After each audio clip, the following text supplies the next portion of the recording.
1000 കൊല്ലങ്ങൾക്കിടയിൽ ജീവിച്ച ഏറ്റവും ശ്രേഷ്ഠയായ വനിതയാരെന്ന് ലോകത്തോട് ഉറക്കെ ചോദിച്ചു ബ്രിട്ടീഷ് ബ്രോഡ്കാസ്റ്റിംഗ് കോർപ്പറേഷൻ. ലോകരാഷ്ട്രങ്ങൾ ഒരേ സ്വരത്തിൽ വിളിച്ചു പറഞ്ഞു.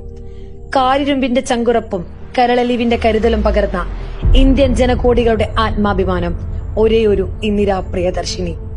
രാഷ്ട്രപിതാവിന്റെ വാത്സല്യപാത്രമായി, രാഷ്ട്രശില്പിയുടെ മകളായി, രാജീവിന്റെ അമ്മയായി, രാഹുലിന്റെയും പ്രിയങ്കയുടെയും മുത്തശ്ശിയായി, ഇന്ത്യ എന്ന വികാരത്തിന് രാഷ്ട്രമാതാവായി വിസ്മയം തീർത്ത സ്ത്രീ ജന്മം.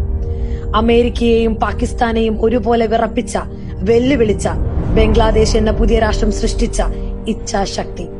ബാങ്കുകൾ ദേശസാൽക്കരിച്ച, പൊക്രാനിൽ അണുപരീക്ഷണം നടത്തിയ, ഹരിത വിപ്ലവവും ധവള വിപ്ലവവും സൃഷ്ടിച്ച, ഖാലിസ്ഥാൻ വിഘടനവാദികളെ തുരുത്തിയോടിച്ച, ഇന്ത്യൻ ദുർഗയെന്ന് എതിരാളികളെ പോലും വെളുപ്പിച്ച തന്റെ ഇടത്തിന്റെ തങ്കത്തിളക്കം. തന്റെ അവസാന തുള്ളി രക്തവും രാഷ്ട്രത്തിന് സമർപ്പിക്കുകയാണെന്ന് ഉച്ചേസ്ത്രം പ്രഖ്യാപിച്ച് ഈ മണ്ണിൽ പിടഞ്ഞു വീണ രക്തസാക്ഷി. ചെമ്പനീർ പൂവിന്റെ കാന്തിയെ, ചെന്നിണം കൊണ്ടെഴുതിയ കരുത്തിനെ നെഞ്ചിൽ അഭിമാനപൂരിതം വണങ്ങുന്നു.